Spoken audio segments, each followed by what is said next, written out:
साल 1945 था जब इंडिया अभी भी अंग्रेजों के शासन में था। उस समय दो भाई जगदीश चंद्र महिंद्रा और कैलाश चंद्र महिंद्रा ने एक छोटा सा बिजनेस शुरू करने का फैसला लिया। उनके साथ था उनका दोस्त मलिक गुलाम मोहम्मद। तीनों ने मिलकर मुंबई में महिंद्रा एंड मोहम्मद नाम की कंपनी बनाई। शुरू में ये कंपनी सिर्फ ट्रेडिंग का काम करता था, स्टील और जनरल गुड्स का बिजनेस, लेकिन किस्मत में कुछ और ही लिखा था। पार्टीशन के बाद गुलाम मोहम्मद पाकिस्तान चले गए और कंपनी का नाम बदलकर महिंद्रा एंड महिंद्रा हो गया। 1947 में जब इंडिया को इंडिपेंडेंस मिला, महिंद्रा भाइयों के दिमाग में एक नया सोच आया। उन्होंने देखा कि देश को मजबूत व्हीकल्स की जरूरत है। उस समय अमेरिकन कंपनी विलिस ओवरलैंड की तरफ से एक प्रपोजल आया इंडिया में जीप बनाने का।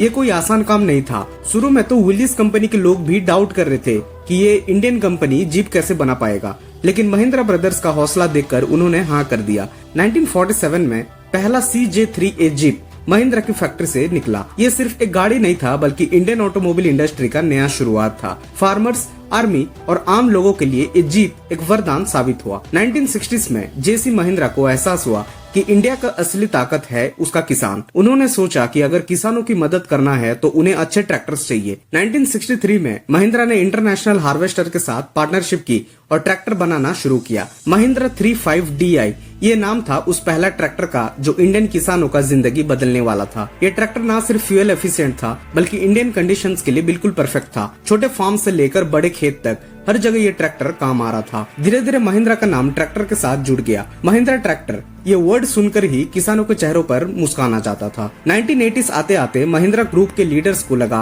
कि सिर्फ ऑटोमोबाइल सेक्टर में रहना काफी नहीं है। आनंद महिंद्रा जो JC महिंद्रा के नेफ्यू थे, कंपनी में नए आइडियाज लेकर आए। कंपनी ने steel, information technology, financial services और रियल एस्टेट में कदम रखा। Mahindra Ugine steel company limited, tech Mahindra, Mahindra finance, ये सारी कंपनीज महिंद्रा ग्रुप के नए पिलर बन गए। 21वीं सदी में आनंद महिंद्रा ने कंपनी की लीडरशिप संभाली।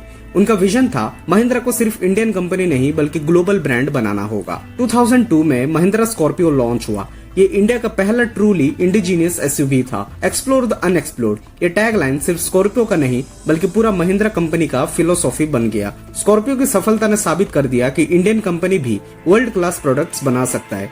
ये SUV न सिर्फ इंडिया में हिट हुआ बल्कि इंटरनेशनल मार्केट में भी सुपर हिट हुआ। क्लाइमेट चेंज और पोल्यूशन की वजह से महिंद्रा ने इलेक्ट्रिक व्हीकल्स में इन्वेस्ट करना शुरू किया। महिंद्रा E2O, E-Verito और बाद में XUV 400 इलेक्ट्रिक, ये सभी महिंद्रा की कमिटमेंट है क्लीन एनर्जी के लिए। फॉर्मूला E में पार्टिसिपेशन, इलेक्ट्रिक 3 व्हीलर्स और सोलर एनर्जी प्रोजेक्ट्स। महिंद्रा हर जगह सस्टेनेबल फ्यूचर की तरफ बढ़ रहा है। महिंद्रा का सफर कभी भी आसान नहीं रहा।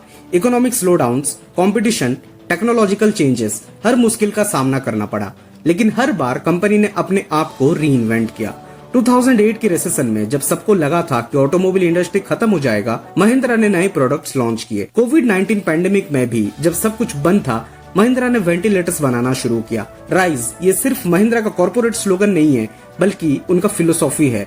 हर एम्प्लॉय, हर कस्टमर, हर पार्टनर के साथ महिंद्रा का यही मैसेज है, उठे, आगे बढ़े और दुनिया को बदलने में योगदान दे। आज महिंद्रा ग्रुप 20 से भी ज्यादा कंट्रीज में ऑपरेट करता है। इलेक्ट्रिक व्हीकल से लेकर एरोस्पेस तक, एग्रीकल्चर से लेकर फिनटेक तक, हर सेक्टर में महिंद्रा का प्रेजेंस है। अपकमिंग प्रोजेक्ट्स में hydrogen fuel cells, autonomous vehicles और सस्टेनेबल मैन्युफैक्चरिंग पे फोकस है। आनंद महिंद्रा का विजन है कि 2030 तक महिंद्रा कार्बन न्यूट्रल कंपनी बन जाएगा। महिंद्रा एंड महिंद्रा की कहानी सिर्फ बिजनेस सक्सेस की नहीं है, बल्कि ये कहानी है डिटर्मिनेशन, इनोवेशन और कमिटमेंट की। दो भाई जो 1945 में एक छोटा सा कंपनी शुरू किए थे, आज उनका नाम वर्ल्ड टॉप ब्रांड्स में शामिल है। हर महिंद्रा व्हीकल, हर महिंद्रा सर्विस और हर महिंद्रा एम्प्लॉय के पीछे यही स्पिरिट है, rise and make a difference. ये कंपनी ना सिर्फ इंडिया का प्राइड है बल्कि ग्लोबल स्टेज पर इंडियन कैपेबिलिटी का सिंबल भी है। महिंद्रा की ये जर्नी अभी भी जारी है। हर दिन नए सपने, नए गोल्स और नए अचीवमेंट्स के साथ ये कंपनी आगे बढ़ रहा है, क्योंकि महिंद्रा का मोटो सिर्फ राइज नहीं है बल्कि राइज विद पर्पस है।